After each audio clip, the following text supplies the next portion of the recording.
The movie opens with Samira, who lives in New York City with her cat Frodo and is suffering from terminal cancer. She is commonly known as Sam and regards her life as the most miserable one. Ruben, who is a care worker, convinces Sam to join a group outing to Manhattan the following day. Sam hesitates but eventually agrees with a tiny request of a post-activity pizza date.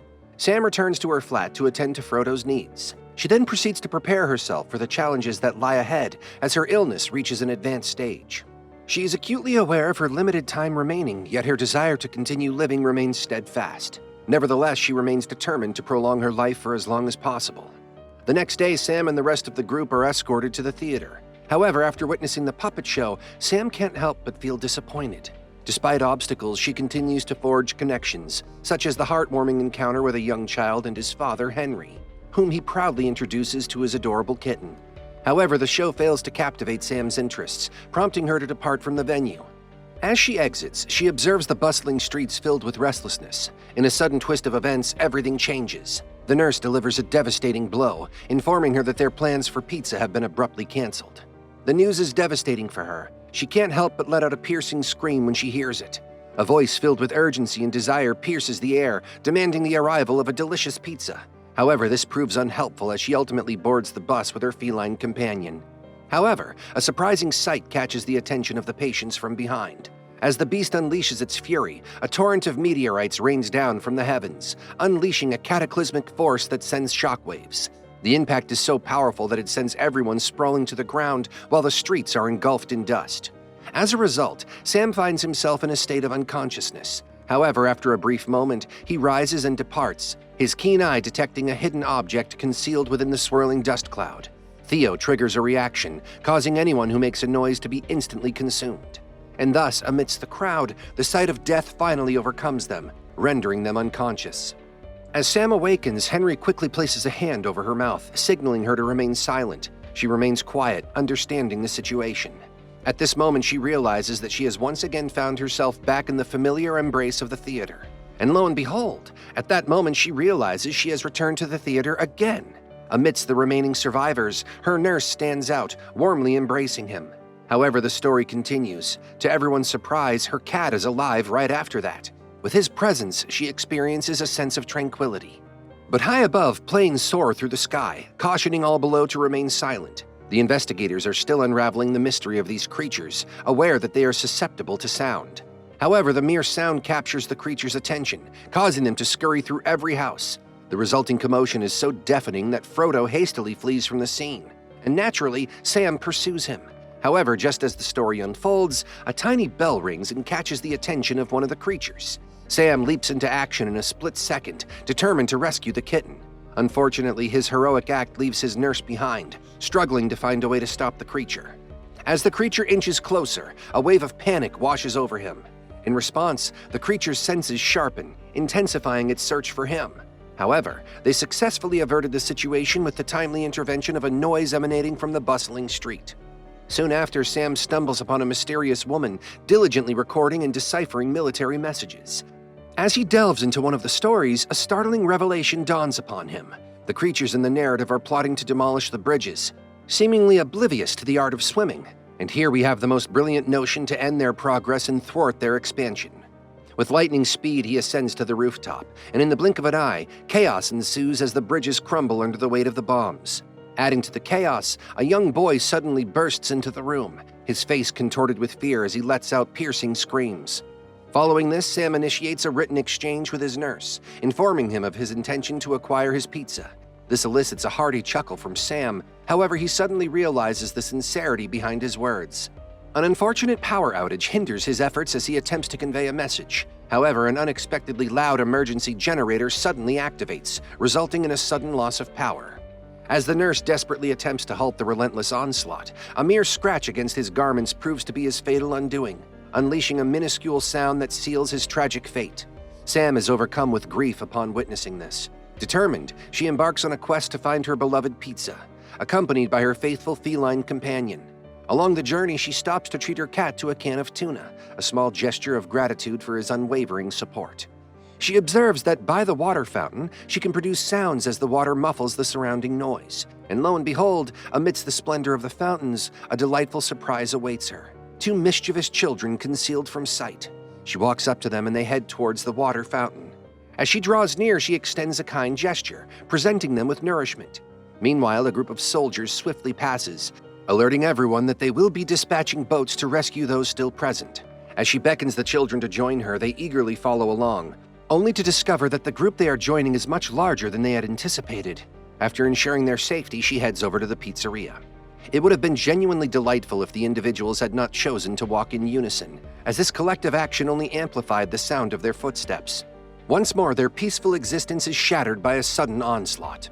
Once more, they find themselves under attack, and the little kitten manages to slip away from Sam's grasp. Following the events, Sam seeks refuge in an alley where her kitten emerges, desperately searching for water.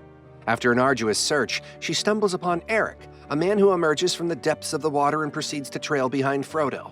Upon reaching their destination, Sam's face lights up joyfully as she spots her beloved cat. However, she politely insists that Eric continue his journey alone, as she prefers solitude. Unfazed by her request, Eric pays no heed and trails behind her. As the rain begins to fall, something else happens simultaneously. Sam suddenly turns around and addresses the person, urging them to calm down due to the rain's ability to muffle the sound. The individual, Eric, appears visibly anxious and confesses their fear of being alone.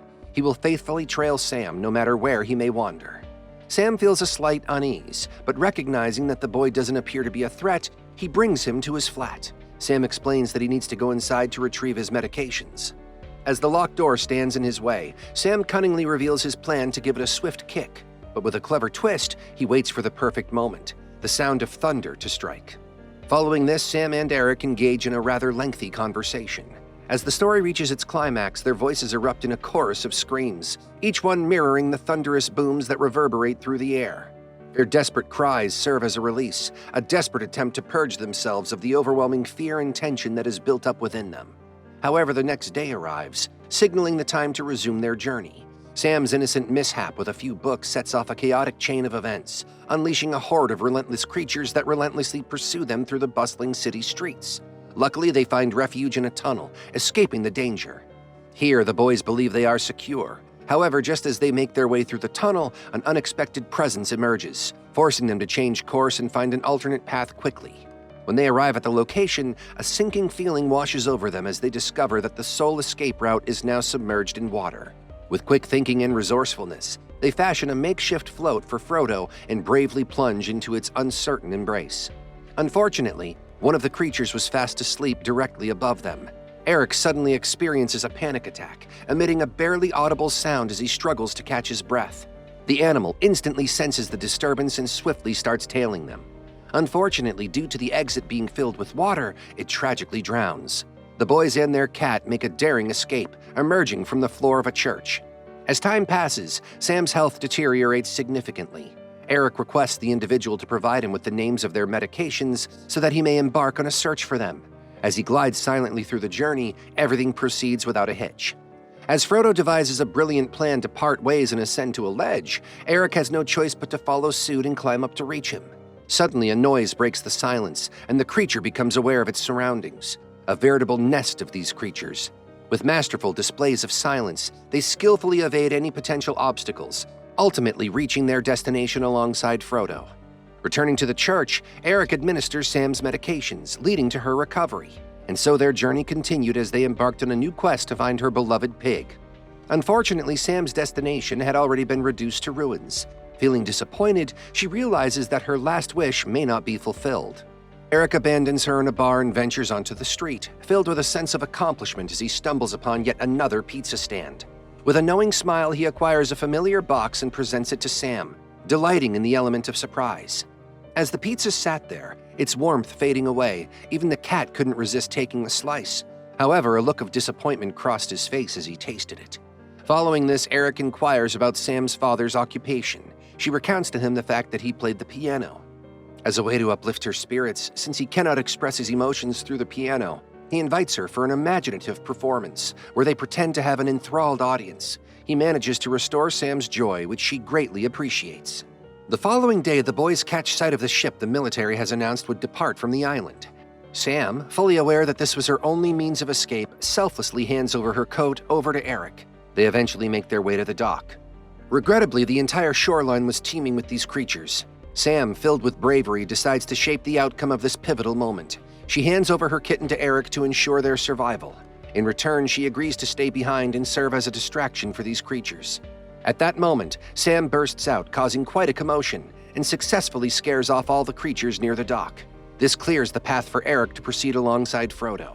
However, to her dismay, a slight noise escapes her, causing the creatures to alter their course and head towards her instead abruptly. Despite the fear it instilled in her, she realizes there's no going back. After all the suspense, what happens next is that if they can save Henry, who is already on the boat to help Eric and Frodo. As Sam receives this, a sense of tranquility washes over them. Meanwhile, Eric discovers a heartfelt message tucked inside his coat pocket, prompting him to return home. She instructs him to care for Frodo in her absence, cautioning against overfeeding him to prevent weight gain. And at last, as if resigning herself to what was to come, she disconnects the headphones from the radio, unknowingly summoning one of the creatures to materialize behind her. Here the movie ends. Hope you have enjoyed it. Thanks for watching.